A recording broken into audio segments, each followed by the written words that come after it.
Vous suivez le 19h30 sur RTI2. Bonsoir à tous et bienvenue dans cette édition. Dans ce journal du dimanche, notre reporter Bintou Pekele nous fera revivre la chaude ambiance de l'Abissa, la fête du Nouvel An chez les Nzima à Tiapoum, une ville du sud-est de la Côte d'Ivoire. L'Égypte inaugure aujourd'hui la COP27, la conférence mondiale de l'ONU sur le climat accueille près de 200 pays. Cette année, l'ONU insiste pour relancer un processus de baisse des émissions à effet de serre. Merci d'être fidèles au journal de RTI2. Notre rubrique Les dossiers de la 2 ouvre cette édition.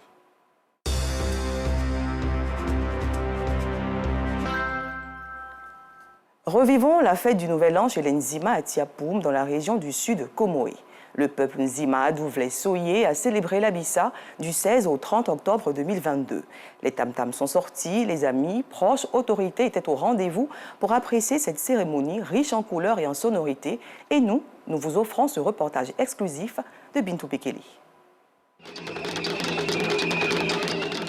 3 tam-tams rattachés à un bois et un autre tam-tam leader. Voici les composantes de l'Edongbélé, le tam-tam de l'Abissa. Il est accompagné de bambou. Le tout donne la musique folklorique du peuple Nzima Douvlé-Soye.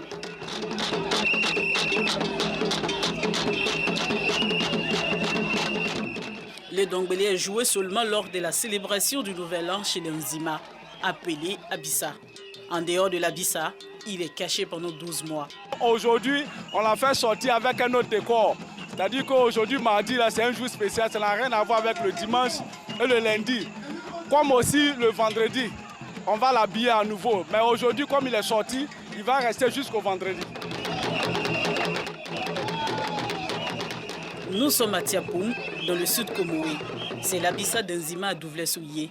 Il y a eu d'abord une semaine silencieuse, sans tam-tam, ni musique mondaine, du 16 au 23 octobre. La semaine de l'ambiance a commencé le dimanche 23. Et cette sonorité ne laisse personne indifférent. Déguisés, avec des chaussures légères, les jeunes se lâchent.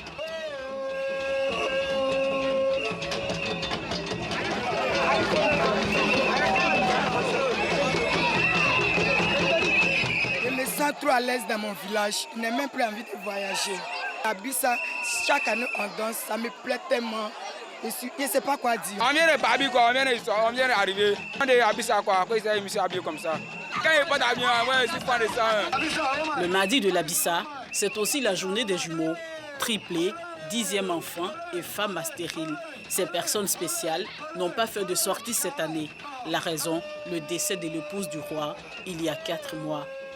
Et tout l'Abissa de Tiapoum 2022 rend hommage à l'épouse du roi.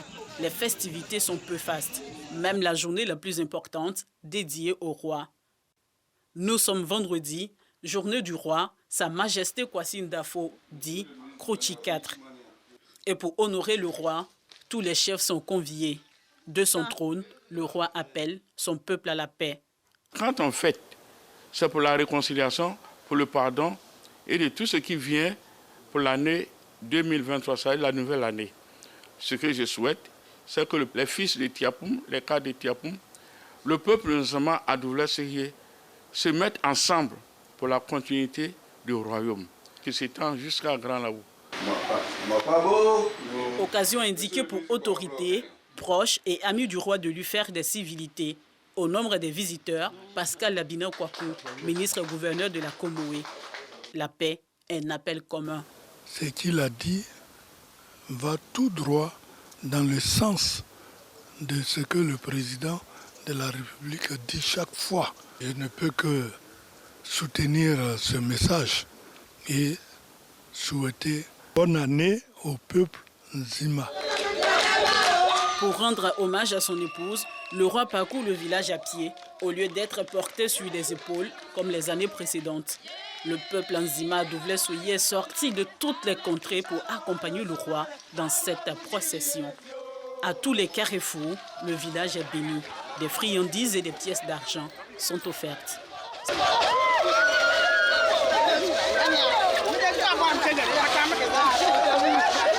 C'est une joie pour moi de marcher derrière le roi dans la rue. En tout cas, nous sommes tous émus à la fête de l'Abissa. On parle tout. C'est juste ma grand-sœur qui m'a marqué. Cette année, j'ai décidé de m'habiller ainsi parce que, sincèrement, je suis tellement très impressionné par cette manifestation. C'est ma femme qui m'a habillé. Vraiment, Abidjan de Tiapoum, c'est réel. C'est vrai qu'on assiste souvent pour Bassam, mais ici, c'est l'original. C'est la Bissa typique.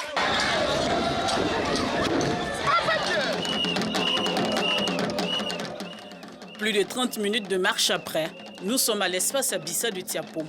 Le tam-tam et Dongbélé s'expriment. Sous ces sonorités, les populations des villages du royaume présentent leurs vœux au roi. Pas de danse, parole, c'est le lieu de faire des critiques de l'année écoulée, mais aussi des suggestions pour la nouvelle année. Coutumes et traditions sont honorées.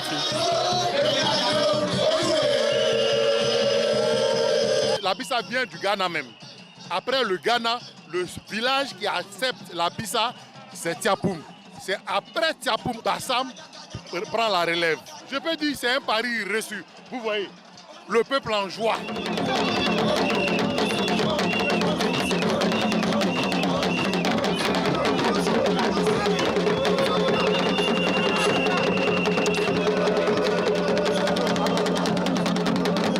Les spectateurs comblés, les invités du roi aussi.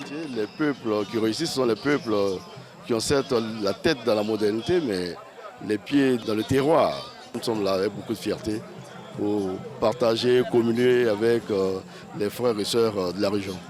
Parmi les invités du roi, l'artiste chanteur Mewe. Il a été fait ambassadeur extraordinaire de la Bissa de Tiapoum dans la matinée. Je suis Mewe parce que je suis issu d'une famille.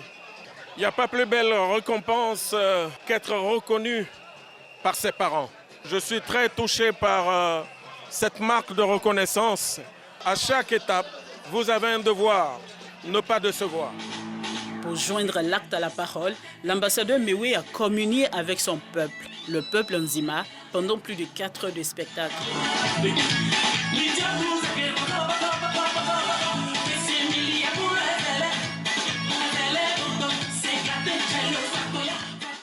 La Bissa célèbre la fin et le début du nouvel an chez les Nzima. Un moment de paix, de cohésion, il met fin à toute forme de querelle. Il y a 2 ans, la Bissa de Tiapoum était encore à l'étape traditionnelle. Mais le peuple Nzima Douvelé-Souillé veut faire connaître au monde sa tradition. Il ouvre les portes de son Abissa à la modernité, mais les principes de la Bissa demeurent. Notamment le retour au silence du tam-tam et Dongbélé pour les 12 prochains mois et la prière de 4h à 6h du matin du dernier dimanche de la Bissa. Cette prière marque la fin de la Bissa. Bonne et heureuse année à tout le peuple Nzima. Revenons à Abidjan où se déplacer les week-ends sur la voie d'Abobo-Belleville n'est pas chose aisée pour les usagers. La raison, l'état de dégradation avancé du bitume et les embouteillages récurrents. Nos reporters Abdoulaziz Guira et Joël Gossé se sont rendus dans cette commune pour faire le constat. Circuler le week-end le long du tronçon d'Abobo-Belleville s'avère être une traversée plus que périlleuse pour les automobilistes, surtout les samedis matins. Voies dégradées, ravins, que dis-je, nids de poules sur tout le tronçon, embouteillage à non point fini. C'est le tableau sombre et triste que présente cette voie internationale. Pour les usagers, c'est un véritable calvaire. Vraiment, c'est désagréable. Ça a causé, cette voie-là a causé la mort d'un jeune avant-hier qui était ici, 3 roues ici comme ça, qui est renversé. Et les marchandises qui étaient dans 3 roues est renversé sur lui et il est mort. Vous voyez, on ne peut même pas aller faire course en ville pour revenir. On aimerait que la mairie puisse faire un effort pour pouvoir faire la route et pour qu'on puisse passer. C'est la voie. Je suis un transporteur. Vous aussi, souvent aussi, vous empruntez. Ça ne peut pas vous arranger aussi. Donc, au fur et à mesure, un peu, il aura fait. Au-delà de la vétusté du bitume, la forte affluence sur cette voie les week-ends est la grande problématique. Se rendre au cimetière, par exemple, ou effectuer une visite familiale devient une forte épreuve pour les populations du quartier Belleville d'Abobo. Attends d'abord, les gens sont en train de venir. Tu fonces comme regarde-moi ça. Ce voie, on a besoin de l'utiliser parce que c'est derrière Paris-Bila, nous, on habite. Donc, à chaque week-end, on a besoin d'aller voir les parents, voir la famille, tout et tout, mais on n'arrive pas. On est obligé de garer, ça m'a fait 2 heures de temps, je suis garé, 2 heures de temps, je suis garé. J'ai quitté juste à Gibi pour atteindre le carrefour mosquée de Belleville seulement, où se trouve ma première concession. J'arrive même pas à pouvoir faire une réunion. Et c'est chaque samedi et dimanche, nous faisons des réunions à la mosquée. C'est compliqué, franchement. Le week-end, c'est la même chose. Il n'y a pas de jour ordinaire. Il y a tout ça, chaque jour, c'est la même chose. Pour l'enterrement, l'embouteillage, surtout même les enterrements, c'est plus fatigant même. Quand il y a les enterrements, même, c'est plus difficile. Reliant la commune d'Abobo à la ville d'Alépé, c'est la voie d'accès au quartier Belleville. Sa dégradation constitue une entrave au bien-être des usagers. À l'heure comme cela, il vient de descendre à midi 00. Il a marché de Carrefour Engrais jusqu'à Belleville. Pas ouais, il a payé 200. Pas ouais, maintenant, il paye 200 à Biabou encore. Biabou, il paye 200 Paris Village avant de rentrer chez moi. Ça fait comme 600. Donc, ils n'ont qu'à essayer de voir. Sinon, c'est trop pour nous. Souvent, on sort à 5 h pour aller travailler, on entre à 19 h ou soit à 20 h. Mais maintenant, quand tu sors tôt là, il faut rentrer tôt. Tôt même là, tu as rentré, il faut savoir que non, c'est à 22 h, tu es arrivé à la maison. Vous voyez même le quartier de Belleville. On ne peut pas rentrer dans les quartiers. Si vous avez votre femme ou bien votre fille en travail, vous ne pouvez pas avoir un taxi pour aller la prendre et puis l'amener à l'hôpital pour qu'elle accouche normalement. Même les voitures qui ramassent les ordures ne peuvent pas ramasser dans les quartiers. S'il y a un danger dans le quartier, la police ne peut pas rentrer avec son véhicule. Ou alors non. Aujourd'hui, tous ont le regard tourné vers le pouvoir public. En attendant de résoudre cette équation, les populations du quartier Belleville d'Abobo devront encore prendre leur mal en patience, affronter ces embouteillages et le mauvais état de la route pour se rendre non seulement au boulot, mais également à leur domicile respectif. Une note de santé à présent, intéressons-nous au kéloïde, une pathologie de la peau. Elle se manifeste par des tumeurs non cancéreuses, mais qui constituent tout de même une véritable menace. Comment contracte-t-on cette maladie? Peut-on en guérir totalement? La réponse dans ce reportage de Yacouba Koulibaly.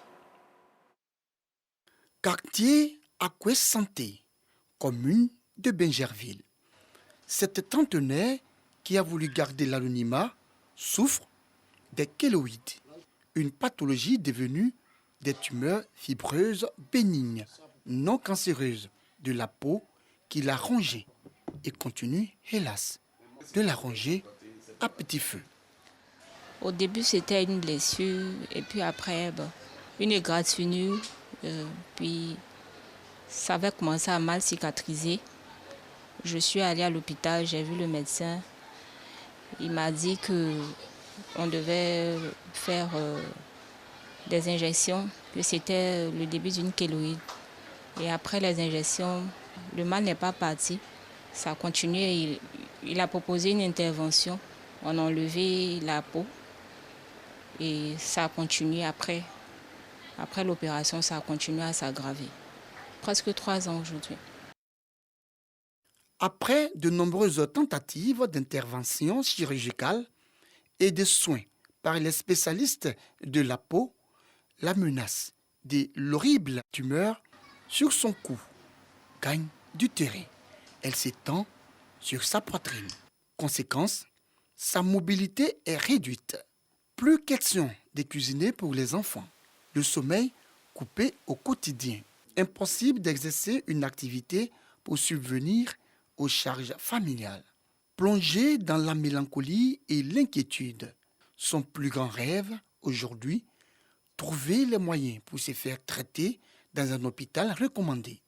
Aujourd'hui, ça ne va pas du tout. Je n'arrive pas à dormir. J'ai des brûlures. Vraiment, j'ai mes enfants. J'aimerais pouvoir m'en occuper. Et je suis allée, les médecins me disent qu'on ne peut plus parce que quand on enlève, ça va revenir. Et il y a un médecin qui m'a dit qu'on pouvait aller en Europe. Il y a une sorte de traitement qu'on pouvait faire une opération, mais avec un fil spécial pour éviter que ça revienne. Mais ça demande beaucoup de moyens. Et on a pris attache avec l'hôpital à l'étranger. Aujourd'hui, c'est plusieurs millions qu'il faut contracter. Je n'ai pas ces moyens. Ayant eu écho des difficultés de cette mère de famille, Aké Antoine, président de l'ONG la joie des tout-petits lui apporte son soutien. Ce n'est pas de l'aumône, ce n'est pas la mendicité, mais nous savons plus ou moins ce que nous dépensons comme finance quand nous sommes malades. Et pour elle, elle le traîne depuis plus de 2 à 3 ans. Donc comprenons par là que vraiment elle est à bout de souffle. Elle a besoin de notre soutien. Quelles sont ses probabilités de guérison? La réponse avec Oscar Toa, dermatologue au CHU de Trècheville.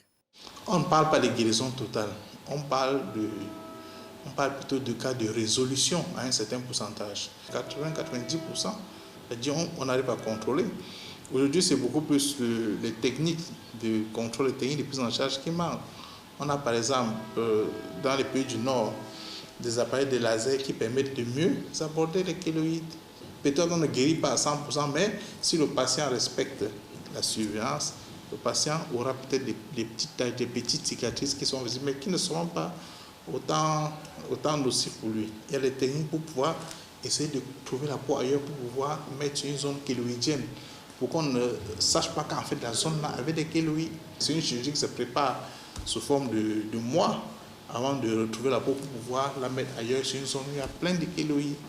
Donc ça coûte tellement cher. À ce jour, le coût de l'intervention chirurgicale en France s'élève à plus de 10 millions de francs CFA. Les spécialistes recommandent donc aux personnes atteintes de cette pathologie de demeurer en contact permanent avec les médecins pour espérer une guérison partielle à 89%. Ce reportage a été commenté par Pargasoro Kone de Madongui.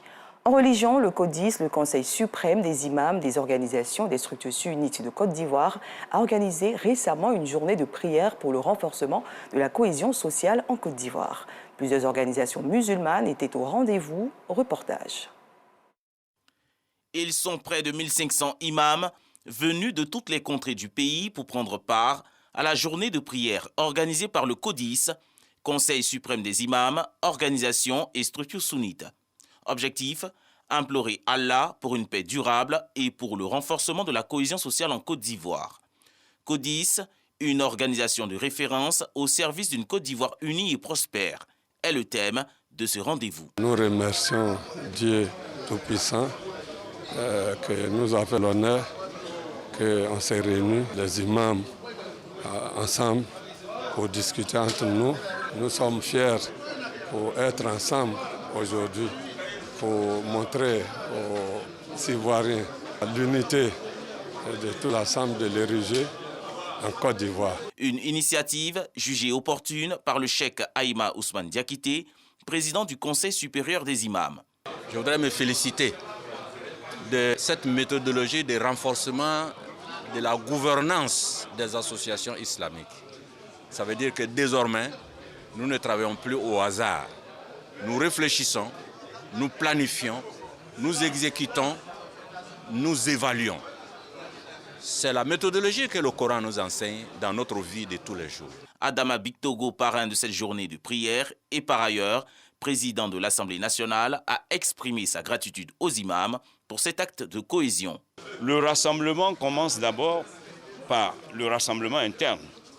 Cette image affichée par nos deux grandes personnalités, Cheikh Aïma pour le COSIM, le docteur Fadiga Moussa pour le CODIS, traduisent l'expression et la volonté affichée de nous rassembler.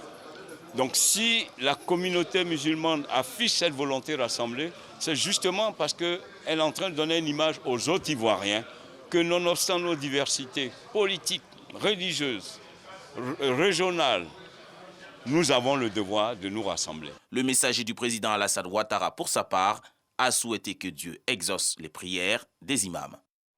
Nous vous le disions en titre, l'Égypte accueille depuis aujourd'hui la COP27 et ce jusqu'au 18 novembre prochain. Cette année, l'ONU tente de donner un nouveau souffle à la lutte contre les réchauffements climatiques et ses impacts. Notons que cette COP27 se tient dans un contexte particulier entre la guerre en Ukraine et des risques de récession mondiale. Et pour terminer en Tanzanie, un avion de ligne s'est abîmé aujourd'hui dans le lac Victoria en raison du mauvais état. Bilan, 19 morts enregistrés. Les opérations de sauvetage se poursuivent et notons que l'avion comptait officiellement 43 passagers. Fin de cette édition, merci de l'avoir suivi. Je vous retrouve demain à 19h30.